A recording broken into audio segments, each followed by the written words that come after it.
The world is changing. Inspiration is everywhere. It has never been so easy to connect, share, and bring people together. We're learning from others and finding the best in ourselves. Challenging our beliefs. Sharing our vulnerability. Overcoming our fears. Transforming ourselves so we can transform the world. How far can we go? This is London Real. I am Brian Rose. My guest today is...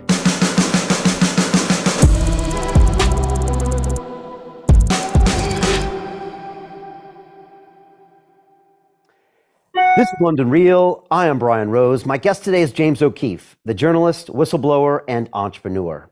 You are the CEO of the O'Keefe Media Group, which you founded after leaving your position as CEO of Project Veritas after your investigation into pharma giant Pfizer that was watched 45 million times in 1 week. A number of your most high-profile investigations have led directly to new legislation, federal and state investigations, and congressional inquiries. Your mission is to decentralize journalism by empowering citizens to replicate the O'Keefe model of exposing corruption and fraud by bringing truth to the people. You believe that the mainstream media, in its current form, operates as a mouthpiece for agencies and politicians to impose their narrative. James, welcome to London Real. Great to be with you. Hey, it's great to have you here. So much to talk about. I'm drawn to a quote that came from you where you say, "It's very rare for a man to be humbled, but not ruined." That's a beautiful statement. I feel like I've been there before. And how about you? Because you have really brought OMG up very quickly after leaving Veritas. How are you feeling these days? Oh, it's a mix of emotions, but I'm an optimist, and I think that quote, "humbled but ruined," yeah, I was deeply and profoundly humbled, being ousted by the company I founded, and spent so many years building. I feel good. I mean, I'm tired. I'm a little sleep deprived. I'm running a startup company, and I'm the CEO of that company with about 15 employees, and doing all the things I have to do. And I'm happy to be with you. We were going to be on 2 hours. We only do 1 hour. So just tired and run at 100 miles an hour, basically. I saw your conversation with Ben Shapiro, and he was like, "It's hard for me to associate Veritas without James." But then again, things move on. And so you've gone right back into startup mode. Does this remind you a little bit about the early days of Veritas? Or is it different because you're older, you're wiser, you know how to get things up and running quicker? Good question. It's like, what's that Greek myth of the guy that rolls the boulder up the hill? I forgot the name of Sisyphus. Is that Sisyphus. Yeah. It's Sisyphean. It's Sisyphean. The beginning of Veritas, I started. I was in a garage apartment, halfway house on federal probation in 2010. So people knew of me, but they thought I was a one-hit wonder. It was much more difficult back then because I didn't have all the support and all of the relationships I had built over 14 years. So in many ways, it's easier. In some ways, it's more difficult because it's more Sisyphean. It's like, really? The boulder's come all the way back. I have to push it back up again? So the way to keep going is to focus on the artistic aspects, the storytelling aspects, the things that drive me, like that urge to get the next story out. I can't even say what our next story is, but man, if you knew, it's so exciting, that part of it. And you'll sort of do whatever you have to do, build whatever you have to build in order to achieve the objective of telling that story. Yeah. James, I've had a lot of high-power CEOs that have been on the show. And a lot of them have a similar story. And some of them even say that the guy that starts the organization, almost always gets thrown out of the organization in the end. And it's just kind of either a path or different personalities. I mean, have you had some time to kind of think about that? Did you go through various stages when it all happened? Or how do you put this in perspective now? I guess it's only been about 4 or 5 months. This is like a 3-hour-long conversation. I mean, we're talking about Dr. Malone, who I had dinner with in Orange County 2 weeks ago at Mastro's, and he wrote this unbelievable essay, which I've quoted 3 times. It's called "The Institutional Pathology That Took Down James O'Keefe." And I'm just going to quote briefly from it because it's fascinating. How could this is crazy? How could this would one would guarantee him a position of a fundraising opportunity and people want to support? How could he be thrown out at that moment in time? And it's sort of like this institutional pathology. Malone describes. I'm quoting him. He said, "This has all of the earmarks of a terrible institutional problem we've seen with boards." By the way, I'm not the only one. I can't believe how many people have messaged me from hospitals, churches. The parable of Steve Jobs and all these sorts of things. The board develops a backwards-looking focus, taking apart the success, wondering why we're taking these risks in the first place. They bring in the Goldman Sachs guy, like all that sort of business. And then people start conspiring to replace. One of my closest advisors told me when this happened, he said, I could see that a lot of people were working to become you. They wanted to be you. And of course, that's not possible. So, you learn from it. And as I said, you learn from it, makes you wiser. It's making me a little more disillusioned, which is not a bad thing because I'm a reporter. So the more real I can see the world, the better job I'm going to do at describing the world. So I think I'm going to be a more effective messenger, a better leader. And what doesn't kill you indeed makes you stronger. Amen to Nietzsche on that one. And do you ever draw parallels to Steve Jobs? Did you think back that? Because they threw him out and then later they brought him back. And when they brought him back, it was amazing just to see what he could do, but they did throw him out, right? Yeah, and I can't, without getting into specifics or breaking confidence. I work with a number of business leaders that came to me and experienced something I went through, and the advice they gave me was, you're a boxing guy on the floor of the boxing ring, and you're at a 9 count, and you're bloodied. The psychological effects of going through this is I can't even put it into words unless you go through it. And they all these people said the same thing, which is you got to get back up right away, even though you don't want to, even though psychologically, physically, spiritually, you are on the floor, bloodied, unconscious. You got to get back up. So what I did is I basically took out a whiteboard and late night with a bunch of blood brothers, I said, where are we going?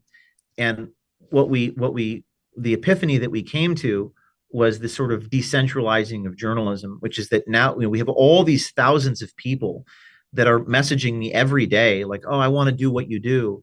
And we're sort of leaving those people, how do we empower them? How do we mobilize them?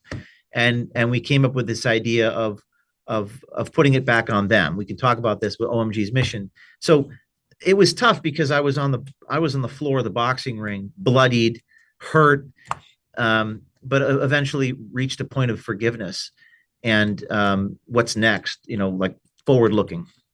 And in some way, this concept of decentralized journalism, which we'll get to, like you'll be able to realize that much quicker than you could have at Veritas, if you ever could have, right? Because now you're lean, you're mean, you can see a vision.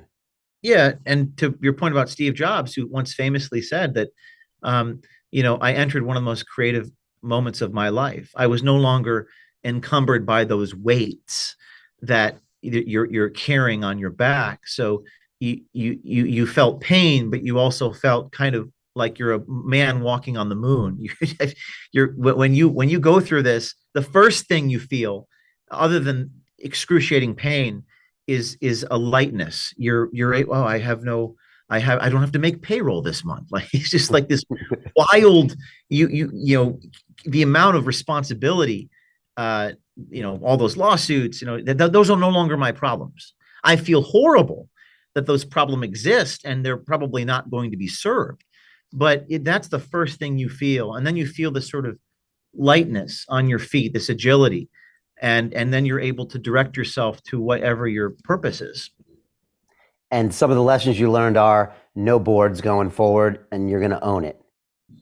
Yeah. I never really paid attention to I read some people wrong and that's my fault. I tend to probably think that everyone's out to help me or help the mission of what I'm doing, when we all know wisdom teaches us that obviously not everyone's out to help you. But that's my fault. I learned a lesson there, and I 100% own OMG right now. I want to get into O'Keefe and what you're doing now, and you've already been working on some cool stories, but I mean, just to quickly put the Pfizer thing to bed, I mean, that was a massive deal. I mean, that rocketed around the world. And I think mainstream media didn't touch it. I think when Malone was here in January, he was like, Brian, they went back, they changed this guy's LinkedIn profile, they erased stuff from the Wayback Machine. Right. I was like, what? They can do that? I mean, and he gave me a lot of PsyOps insights of what happened off the back of you breaking that story. And I was just wondering, talk to me about some of the big things that happened with that, things you learned, things that maybe weren't even reported in the media. Yeah, that was a amazing story because we broke the story. And then when you Googled, Jordan Tristan Walker was his name. He was like high up at Pfizer, graduated from Yale Medical School, did Boston consulting. He was a legit guy.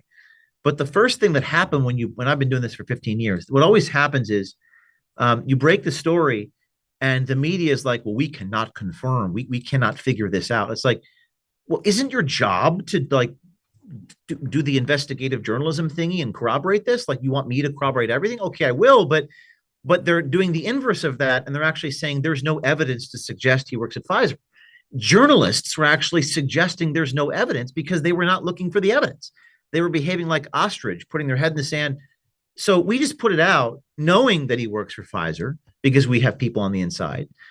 And the journalists were saying, well, we don't know that he works for Pfizer. And they were scrubbing his identity from the internet. But something remarkable happened. When we put this out on Twitter and the journalists were saying this, it further created righteous indignation amongst the citizenry who were upset at what I just said they were doing. And that prompted citizens to go out and do the digging themselves. People that went to Yale with Jordan Tristan Walker were posting pictures of Jordan Tristan Walker in a lab coat next to them. Wow. So random people in the thread under my tweet. You had people that found his Boston Consulting Group papers identifying that he was indeed who he said he was. And in fact, he was a pretty established guy. And most importantly, another insider within Pfizer, Debbie Bernal was her name. At the time, she wished to remain anonymous. Debbie Bernal posted internal Teams documents, Microsoft messages, showing the staff chart inside of Pfizer. Debbie Bernal was inspired to go public after my ousting, days after the story. So what I saw transpire was something I've never seen. It was an organic, citizen-driven reporting infrastructure that was corroborating and identifying information that was perhaps incomplete. We didn't have those Microsoft documents until Debbie Bernal came forward. So that led me to go, whoa, what if I just posed questions on Twitter? What if I didn't have all the answers? And you have this invisible army, this populist journalism citizen army. That was really eye-opening for me. Wow, that's beautiful. And that is the future, you think, of this decentralized investigative journalism? Yeah, because particularly with undercover work or any type of investigative journalism is you have to be close to the scene of the crime. You have to have access. And I don't have access to these institutions only by virtue of the fact that I have a reputation to be trusted. But you have to find people who are on the inside, and you have to get those people to trust you. And the bread and butter of investigative reporting is trust, protecting your sources, telling this story truthfully.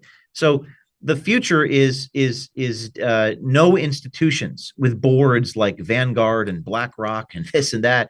You have to be so independent that you operate impartially and without fear.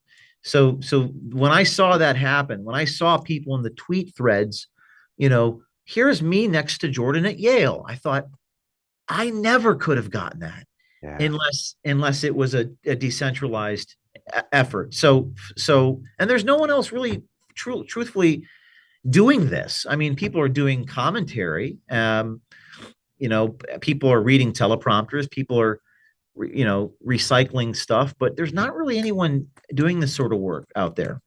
For people that don't know the details, like, what did you do with that Pfizer investigation?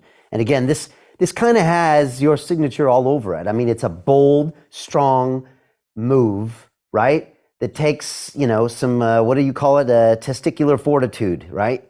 Yes, testicular fortitude. Talk about what you did and what you need maybe the ethos you need to have in your organization to do what you did, because some people criticize that, but also you made things happen. You showed things to the world because of what you did. Can you just speak on it? Well, Jordan, Walker was a Pfizer executive and a brave young man came to me some time ago, a year or two ago, and wanted to do something. And that person now works for me, by the way, at OMG. He's the one who recorded Walker. Brave, very proud of him and how far he's come. Doing this sort of work is not easy.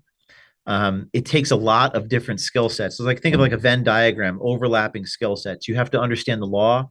You have to understand technology, that is how to operate the equipment. You have to be a good improvisational actor. You're questioning people live. You only have one take. It's on camera. You have to be ethical. One of the things they say about us is that I'm not ethical, but that they accuse me of what they're guilty of. They accuse me of doctoring tapes. We don't doctor anything. And you have to have all these skill sets in one person. So the guy that recorded this, very brave person, met with him and built a rapport with him and got him to open up about the vaccine, about how they're mutating the virus. This is Pfizer's Jordan Tristan Walker talking. This is something that Pfizer initially denied, but then Pfizer put out a statement, Faucian in its non-denial denial. Like, we don't mutate, but we do mutate. This is what Pfizer actually said. It's remarkable that Pfizer actually issued a statement. Usually they don't. And they also said that this is Walker talking about the virus originated in the Wuhan lab, which is something that Pfizer would never say publicly. And they also was so narcissistic, and this is bad for America, but good for us. It was like a Saturday Night Live sketch of a stereotypical Pfizer executive if you and I were to script it. And it was laid bare. And so honest, and you can see his face and his lips moving. And that's really what we're all about, which is sort of cinema verite, caught on tape, self-evident, incontrovertible. You can't deny it. It's there for you. And then we confronted him. And it was like Chris Hansen, To Catch a Predator, where he says, "Is this seat taken?" That's sort of what I do. Chris Hansen famously used to catch the predators and then sit down and they're in shock. And this guy goes through the 5 stages of grief in 2 minutes. If you haven't seen this, it's intense. It's intense. I mean, that was just as important to watch somehow as what you caught him saying, right? Was like the reaction. And that's what people want to see, because it's a form of accountability. They can't rely upon Congress to hold anybody accountable. They can't rely upon the courts to hold anybody accountable. Justice is often targeted at people in an unfair and un-American way. So this idea of like exposure, this idea of him smashing the device, which he took my iPad. I'm looking for a prop here. I had the videos on the iPad, and he grabbed the iPad out of my hands and started smashing it as if the only location of the video was on this particular machine. And he's on the floor holding on to the ankles of like the cameraman. I mean, it was riveting. It was, and most of the times, whether it's 60 Minutes, Mike Wallace used to do this like 40 years ago before I was born, or I'm trying to think, Catch a Predator, which did it maybe 10, 15 years ago. These things don't usually happen. Like, they're running away, they're assaulting you. You don't really see this stuff on network news. I think people want to see this sort of thing on network news. But yeah, man, it looked like a sitcom. It didn't look real. And it was very scary for my team and me. The reason why it was scary for me is not what people would think. I wasn't worried about violence. I was worried that they were going to destroy the SD chip capturing all of this. I was worried that it was going to be a he said, she said, and they were going to say that I assaulted him. And that was always my fear in that moment. So I was thinking, I got to get out of here with that SD chip intact, because it's not being uploaded to a cloud. And these are the sorts of terrifying things that you go through, living on the frontier of guerrilla journalism. Wow.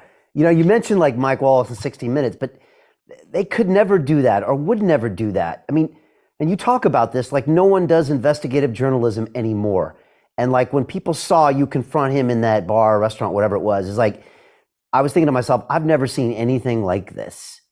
Yeah. And why is that, James? Like, why is nobody doing the stuff you're doing? I mean, obviously it takes some balls, but it takes more than that. Why is no one doing this?